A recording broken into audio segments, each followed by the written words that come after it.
लग्नासाठी मुलगी मिळेना म्हणून एका पठ्ठ्याने चक्क भावलीसोबत लग्न केलं। व्हिडिओ पाहून नेटकरी म्हणाले शेवटचा पर्याय। दरम्यान व्हिडिओत पुढे जाण्यापूर्वी चॅनलला सबस्क्राईब करायला विसरू नका। हल्ली लग्नासाठी अनेक तरुणींना आपल्या मनासारखा जोडीदारच मिळत नाही, त्यामुळे लग्न खूप उशिरा होतात। पण याच परिस्थितीला कंटाळलेल्या एका तरुणाने असं काहीतरी केलंय जे पाहून तुम्हीही कपाळावर हात मारून घ्याल। सोशल मीडियावर लग्न समारंभाचे अनेक व्हिडिओ व्हायरल होत असतात, ज्यात लग्नाचे अनेक मजेशीर किस्से असतात। अनेकदा त्या लग्नातील अनेक गमती आणि हटके उखाणे आपल्याला पाहायला मिळतात। सध्या असाच एक कधीही न पाहिलेला व्हिडिओ मोठ्या प्रमाणात व्हायरल होत आहे, जो पाहून तुम्हालाही धक्का बसेल। हा व्हायरल व्हिडिओ एका लग्न मंडपातील असून यामध्ये तुम्ही पाहू शकता की एक नवरदेव लग्नासाठी मंडपात बसला असून तो लग्नविधीसाठी बसलेला आहे, पण यावेळी त्याच्या बाजूला वधू नसून वधूच्या वेशात चक्क भावली बसलेली दिसत आहे।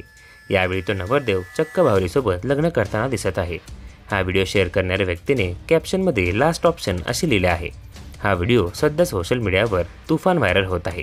या व्हिडिओला आत्तापर्यंत 1000हून अधिक व्ह्यूज आणि लाईक्स मिळाले आहे।